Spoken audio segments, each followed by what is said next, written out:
Wildlife officials in BC are trying to figure out why dozens of birds literally dropped from the sky dead. Witnesses say they'd never seen anything like it. And as the CBC's Belle Puri reports, people are sharing their theories about what happened.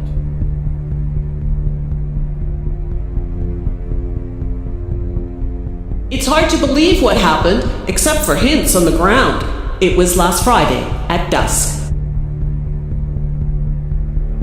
Some of the casualties can still be found at a pullout along the busy causeway from the Tsawwassen Ferry Terminal. The Canadian Wildlife Service confirmed something did happen here. Biologists refer to it as a mortality event. Some of the bird carcasses were collected and sent to an animal health lab for post-mortem analysis. Miles of pristine beach along Florida's Atlantic coast were deserted, shut down after officials confirmed a toxic red tide bloom just offshore. I think Mother Nature's getting angry and doing crazy stuff. And there is now a months-long cesspool on Florida's west coast. The Gulf, the shores and inlets deep in the depth brought by red tide. The phenomenon known as red tide can kill fish and cause respiratory issues in people. State officials say the Gulf Coast bloom now stretches along 135 miles of Florida coastline. Good morning. This is Haulover Beach, and you can see it is empty right now, though it's typically one of the more popular spots here in South Florida. It was shut down yesterday as officials were trying to keep people away from the water.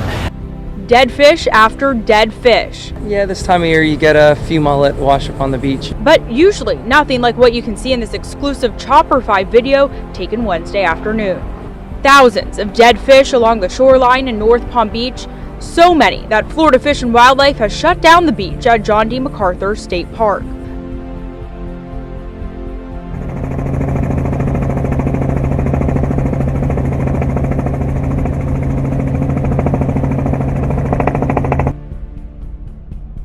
The landslip has taken a noticeable chunk from Inskip, around 200 to 300 metres.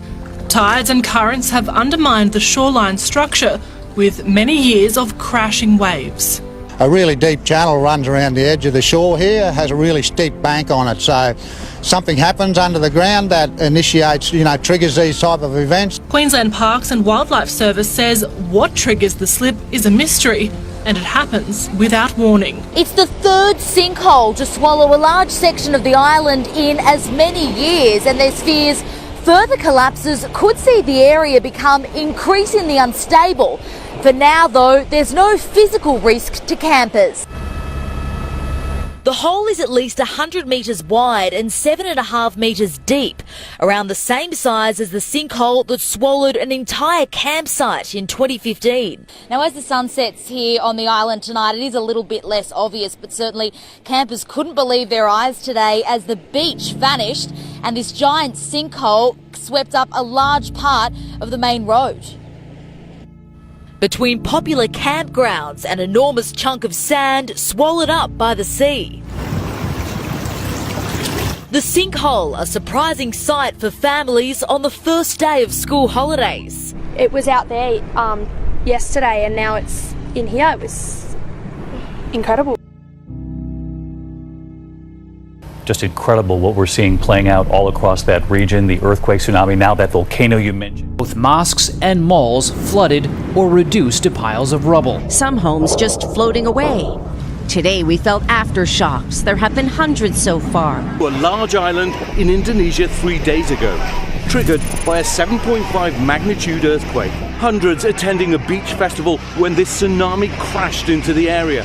This is what the city of Palu looked like before the tragedy, and this shows the scope of the destruction tonight. Tonight to Indonesia, first the deadly earthquake and tsunami, now word of that volcano now erupting. And now on this same island, Mount Soputan erupting. That volcano's 20,000-foot column of ash now forcing flights to avoid the immediate area around it. The twin disasters devastated the city of Palu, where crowded buildings like mosques and malls collapsed, trapping people inside. Part of Palu, nothing stood a chance. The earth rising and falling like waves. The seismic shock also triggered a tsunami, bringing a wall of water nearly 20 feet high roaring over the island of Sulawesi. It came without warning after the earthquake cut power to the tsunami alert system. In cell phone video, people are scrambling for their lives as the wave moves in. A man yelling and warning people as the tsunami begins to strike. More than 200 aftershocks have shaken the area.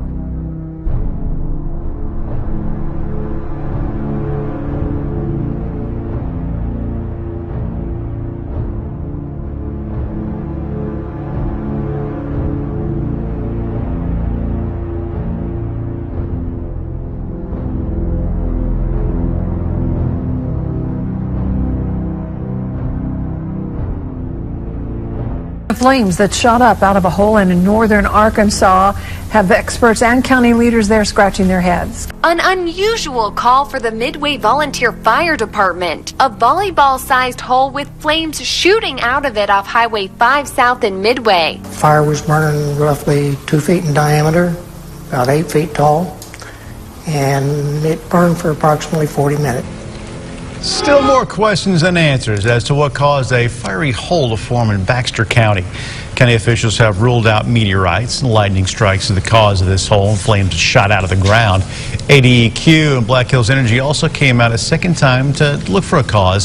State geologists are also looking for an answer to this. A lot of people involved. The homeowner who lives nearby told us off camera he came outside Monday morning to flames shooting from the hole up to the man's nose on this billboard. Now county leaders are trying to figure out how the phenomenon started. We don't believe that the devil showed up or the meteorites landed or the big booms happened. So what did cause this hole and those flames?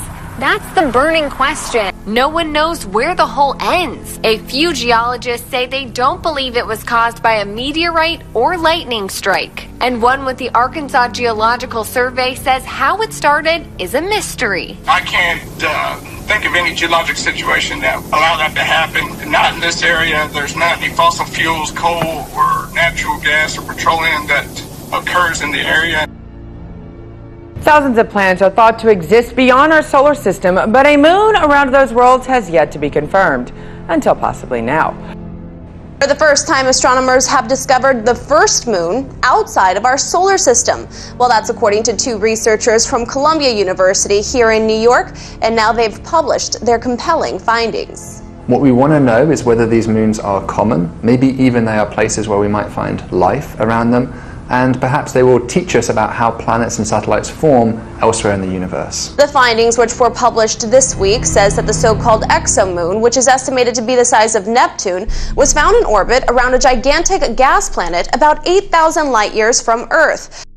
What we see in our data is a very clear moon-like dip, and it is unprecedented compared to all of our previous data.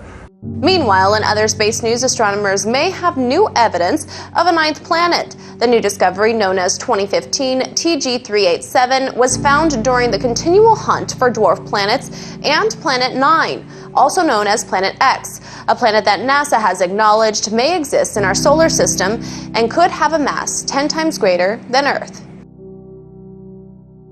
An incredible rescue caught on camera. A teenager lost at sea for 49 days with no food, no water, and no way to steer. When a passing ship spotted the tiny hut adrift in the blue abyss, the crew thought surely the radio call for help couldn't have come from here. Careful, careful! This is the moment, 49 days in the making. 19-year-old Aldi Adelang rescued from the Pacific Ocean after nearly 2 months lost at sea. Adelang lives and operates this wooden fishing vessel, and on July 14th, blistering winds snapped the rope which was anchoring the floating hut in place and sent him drifting 1,200 miles, taking the teen from the shores of Indonesia to near Guam. After running out of supplies, the boy, alone, like the hero in the movie Life of Pi, had to think out of the box.